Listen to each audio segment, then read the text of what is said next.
Aku disandera kekasihku. Selamat datang di Lola Anyong, selamat mendengarkan. Rekan Suho datang menyusul. Sepertinya mereka ingin membunuh Suho, tapi karena melihat Suho dikelilingi polisi, mereka pun jadi membantu Suho. Jatuhkan senjata kalian, kalau tidak dia akan kubunuh, kata Suho. Tiba-tiba rekan Suho pun datang. Dia ingin menembak Hana. Gangmu melihatnya dan dia langsung melindungi Hana.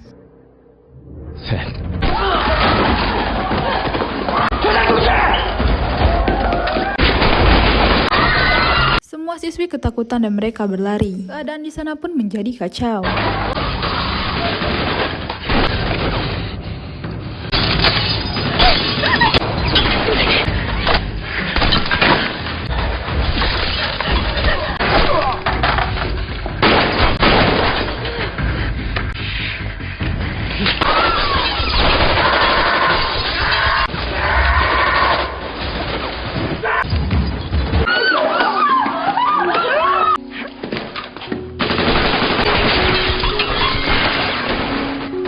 Para polisi pun membawa perisai.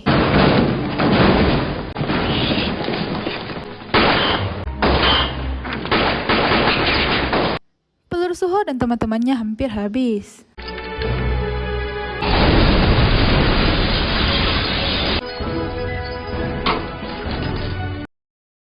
Suho pun menaruh granat di badannya dan Yungro pun dijadikan sandera. Dia hanya siswa, kata Gangmu. Jatuhkan senjata kalian dan keluar dari sini, kata Suho. Tapi Gangmu harus tetap tinggal untuk dijadikan sandera. Jika kalian menyerang kami, dia akan kubunuh terlebih dahulu. Hana pun mengamuk karena dia tak ingin Gangmu ditahan.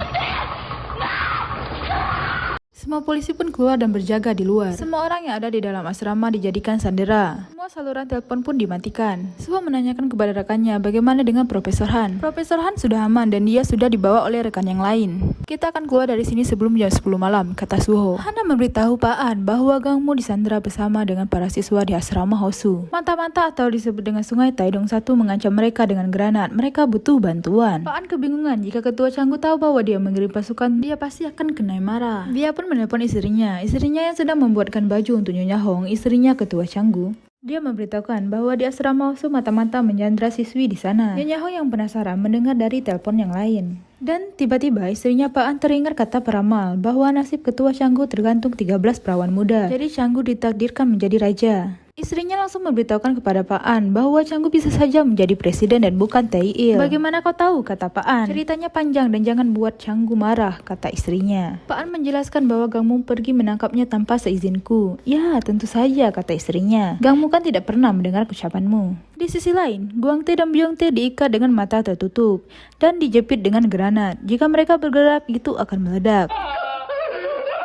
Sedangkan Suho sedang merakit sesuatu yang sepertinya itu adalah jebakan untuk bom. Semua sandera dikumpulkan di kantin dan direktur asrama sepertinya sedang menyiapkan sesuatu tapi belum tahu itu apa. Direktur asrama mengatakan kepada siswanya, berhentilah menangis dan kendalikan diri kalian. Bahkan jaring laba-laba bisa menjadi lebih kuat jika disatukan. Sebagian sandera disuruh berdiri di depan jendela. Gangmu yang melihat itu mengatakan, apakah pikir itu membuatmu aman? Pasukan militer akan dikirim kemari. Kalian hanya bertiga. Apa kau pikir kalian akan selamat? Lebih baik kalian menyerah saja, kata Gangmu. Rekan Suho yang mendengar pun menjadi marah dan dia memukul Gangmu dengan pistolnya. Istrinya Pak An menelpon istrinya Tae-il. Dia memberitahukan bahwa terjadi penyanderaan dan mustahil bahwa 13 perawan muda meninggal kecuali terjadinya perang. Aku hanya khawatir seharusnya orang yang karismatik sepertimu menjadi calon ibu negara. Istri Tae-il pun menjawab, tidak, kau salah. Menjadi ibu negara tidak penting bagiku. Yang penting suamiku menjadi presiden. Ya itu mana namanya sama aja gepleng. Sebaiknya kau berhenti bertindak gegabah atau aku akan pindah toko, kata istrinya Tae-il. Istri Pak An pun tertawa. Mereka berdua pasti meremehkanku, menyebalkan sekali, kata istrinya Pak An. Nyonya Hong menelpon supir yang menjemput Yungro. Apakah kau bersama Yungro? Tidak, kata supirnya.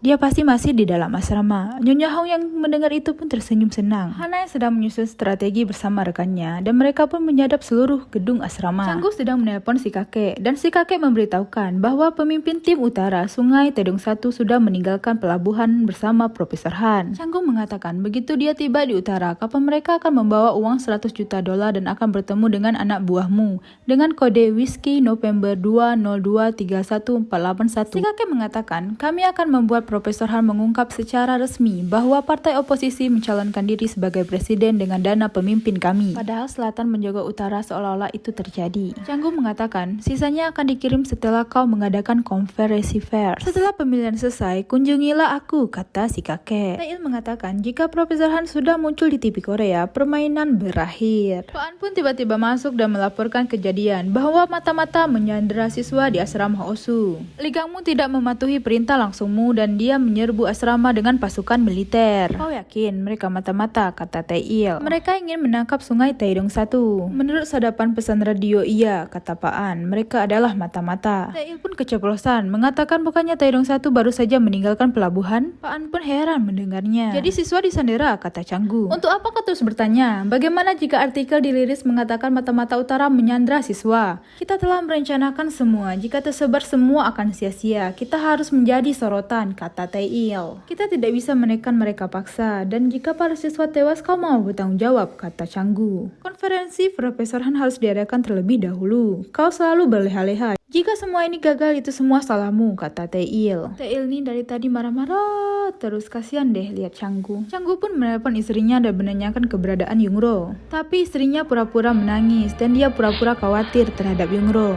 Bun Ok pun menyalahkan Yungro. Jika Yungro tidak menyembunyikan mata-mata itu, semua ini tidak akan terjadi. Teman-teman yang lain juga menyalahkan Yungro. Dan dia mengatakan, bukankah itu pasangannya Yungro waktu itu? Apakah dia sudah tahu bahwa pria itu adalah mata-mata? Mereka berpacaran, kata Bun Ok. Tutup mulutmu dan berhenti bicara omong kosong, kata Bu Direktur. Aku benar kan selama ini? Seharusnya kau membiarkan aku menelpon polisi, kata Bun Ok. Pikirkan saja cara keluar dengan aman, kata Bu Direktur. Dan Bun Ok pun mengatakan, kita semua bisa mati di sini. Gang Mo pun mendengar percakapan mereka. Yungro yang melihat luka Gang Mo tidak berhenti menetes. Dia pun meminta kepada rekan Suho untuk membantunya. Tentu saja mereka melarangnya, tapi Yungro masih bersikeras ingin membantu Gang Mo. Dan rekan Suho pun menyodorkan pistolnya kepada Yungro. Dan dia ingin memukulnya, tapi tiba-tiba Suho pun datang. Yungro pun disuruh mengambil P3K dan ditemani oleh Suho. Tapi di perjalanan mereka hanya diam-diam saja. Tidak ada yang memulai pembicaraan. Tapi di saat menuruni tangga, Yungro hampir menginjak tali bom. Suho pun menghentikannya. Yungro pun bertanya, benarkah kau mata-mata dari utara? Apa aku sungguh menyelamatkan nyawa mata-mata? Tapi Suho malah menjawab, peringatkan kau, berhentilah ikut campur atau kau akan terbunuh. Ini definisi sakit tidak berdarah ini nih. Kayaknya sih si Suho ini sayang sama Yungro, tapi karena keadaannya mau gimana lagi guys. Polisi di lokasi menyampaikan ke Canggu bahwa pemimpin mata-mata itu benar-benar Sungai Taedong 1. Canggu pun menelpon si kakek. Apa benar Sungai Taedong 1 sedang menyandra orang-orang di tengah Seoul? Apa kau yakin dia bersama Profesor Han? Si kakek pun menjawab, bagaimana bisa ini terjadi? Seharusnya dia bergabung setelah mengambil senjata. Anak buahmu pasti mengejarnya. Tidakkah kau bisa bekerja dengan benar? Canggu pun menjawab, lihat siapa yang bicara. Ini Republik Korea. Kau pikir agen kami akan menyingkir begitu saja? Dia seharusnya cukup hebat untuk lolos dari agen kami. Si kakek pun menjawab, jangan coba-coba kau menyalahkanku. Beraninya kau. Jika kau menyentuh agen kami, kesempatan gagal. Lupakan pemilunya. Kerahkan seluruh kemampuanmu untuk mengeluarkan Sungai Taedong 1. Dan kirim dia ke utara. Bagi kami dia lebih penting dari Presiden Korea Selatan. Mengerti? Nyonya Seryun yang mendengar itu pun tersenyum dan pergi. Tae-il yang sedang bermesra-mesraan bersama selingkuhannya menerima telepon bahwa yang jadi mata-mata itu ada Sungai Taedong 1. Jadi dia pun bergegas untuk pergi menemui Canggu. Yungro sedang membersihkan luka Gang Mo, tapi Gang Mo menanyakan, kau yang menyembunyikannya? Jawab, maafkan aku, sungguh aku tidak tahu. Tak apa, membantu tanpa sadar bukan berarti menyembunyikan mata-mata. Memberi kode kepada Yungro untuk memberikan penjepit luka itu kepada Gang Mo. Dan Yungro pun memberikannya kepada Gang Mo. Gang Mo berbicara kepada Suho.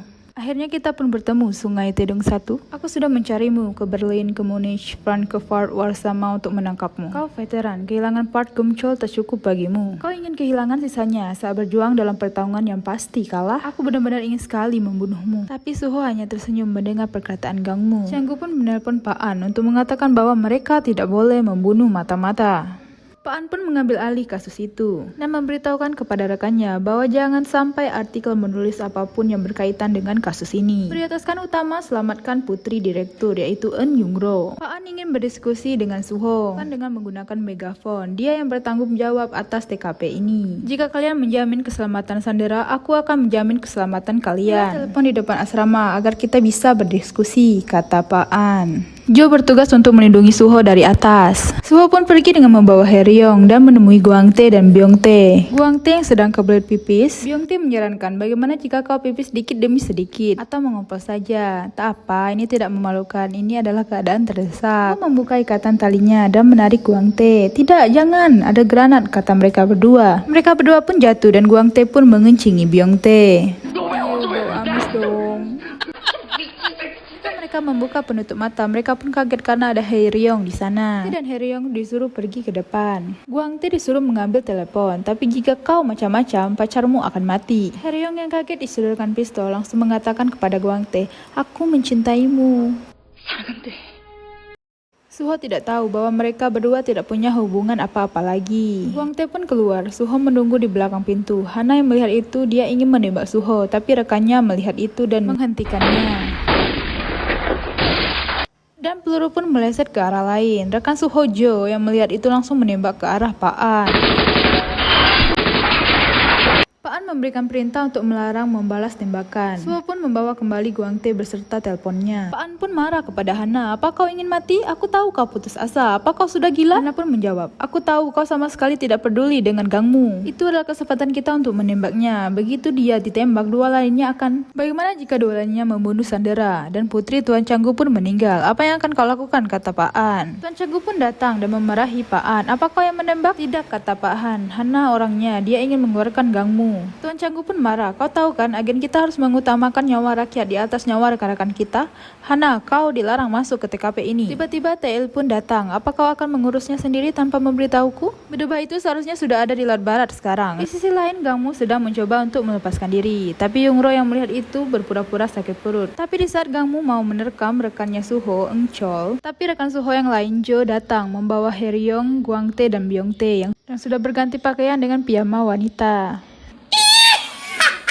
Kita harus membunuh salah satu Sandera, kata si Jo. Canggu pun menelepon Suho. Kau menyarankan bicara tapi kau menembak, kata Suho. Aku menjawab, itu kesalahan, kami tak bermaksud menembakmu. Sebentar lagi akan ada Sandera yang mati karena kau membuat kesalahan, kata Suho. Dan Canggu pun mengatakan kode rahasia dan mengatakan kalian di sini dikirim oleh Lim Jurok kan? Kalau semua itu benar, percayalah kepadaku, kami tidak berniat menyakitimu, kami hanya ingin mengirim kalian kembali ke utara dengan selamat. Tepat 30 menit dari sekarang keluar lewat pintu darurat di Basemen 2. Suho pun memberitahukan kepada temannya, si Jo, tapi Jo tidak percaya. Jo mengatakan itu pasti adalah jebakan. Si Suho pun mengecek melalui siaran radio dan ternyata benar bahwa utara menyuruh mereka bekerja sama. Tapi si Jo ini tetap tidak percaya. Suho pun meyakinkan mungkin partai kita bekerja sama untuk membebaskan kita. Jadi mereka memutuskan untuk percaya dan pergi. Di sisi lain, rekan-rekan Suho yang menunggu kedatangan mereka, tapi tiba-tiba kapal militer angkatan laut datang. Mereka diberitahu bahwa di sini adalah tempat terlarang, tapi mereka berpura-pura bahwa mesin kapal mereka mati dan terombang-ambing ke sini. Di saat kapal militer ingin pergi, Profesor Han keluar dan meminta tolong. Profesor Han pun ditembak oleh rekan Suho dan terjadilah perang.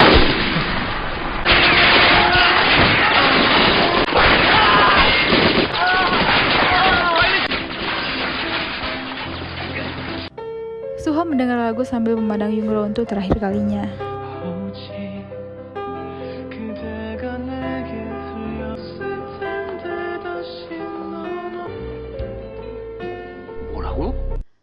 Tuan Canggu pun menerima telepon bahwa ada baku hantam di dekat Pulau Udo. Keadaan pun menjadi kacau, rencana mereka semuanya gagal. Dan TL pun menyarankan untuk melakukan rencana B.